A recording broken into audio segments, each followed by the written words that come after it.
नमस्कार जय जगन्नाथ। आज हेउची मार्च मास 30 तारीख सोमवार। चलंतु जानी नवा आज दिनर केतोटी गुरुत्वपूर्ण टॉप न्यूज अपडेट। प्रथम अपडेट केंद्र सरकार देले बड़ सूचना देश रे लागिबो पुणी लॉकडाउन। केंद्र मंत्री कहिसंती जे भारत पूर्वरु विश्व अनिश्चितता मध्यरे एहार स्थिरता प्रदर्शन करिछि एवं आमे आगकू समयोचित सक्रिय एवं समन्वित पदक्षेप ग्रहण करिबु। लॉकडाउन संपर्क रे प्रसारित गुजब संपूर्ण भित्तिहीन। मु स्पष्ट करबाकू चाहूची जे सरकारी स्तर रे एपरी कोनोसी प्रस्ताव वर्तमान विचाराधीन नाही। एपरी घड़ीसंधि मुहूर्त रे आमे समस्ते शांत एवं दायित्ववान एवं एकताबद्ध रहिबा अत्यंत जरूरी। एपरी परिस्थिति रे गुजब प्रचार करिबा एवं अजथा भयर वातावरण सृष्टि करिबा दायित्वहीन एवं क्षतिकारक।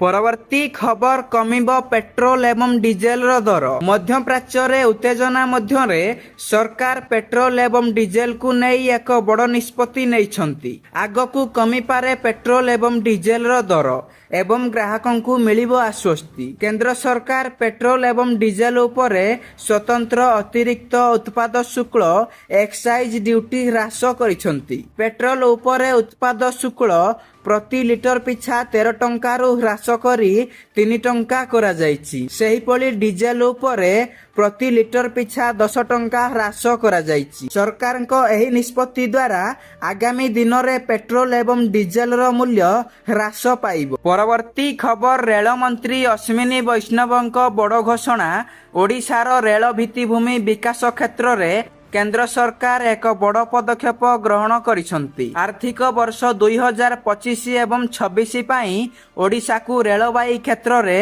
10,599 कोटी टंकार रेकर्ड व्यय बराद करा जायछि। राज्यसभा रे एही गुरुत्वपूर्ण सूचना देइछंती केंद्र रेल मंत्री अश्विनी वैष्णव।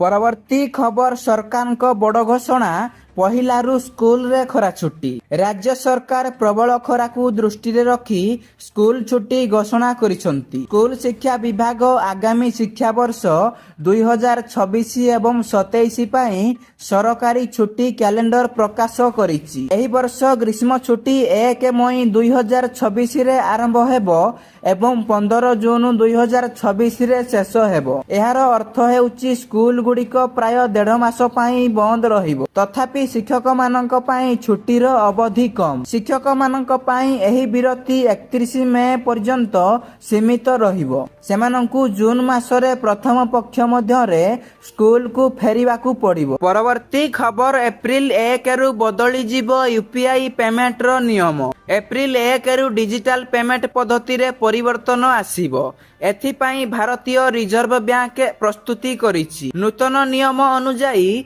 यूपीआई नेट बैंकिंग किंबा मोबाइल वॉलेट माध्यम रे कारबार करिबा समय रे आउ गोटिए पिन किंबा पासवर्ड यथेष्ट हेबो नाही। प्रत्येक पेमेंट पाई 2 कारक प्रमाणीकरण को बाध्यतामूलक करा जायछि। एही व्यवस्था कार्यकारी हेबा सहित ऑनलाइन कारोबार पूर्व अपेक्षा अधिक सुरक्षित एवं निर्भरयोग्य होइजिवो। एहा सहित एहा ऑनलाइन ठकेईर घटना गुड़ी को रोकिबारे साहाय्य करिवो।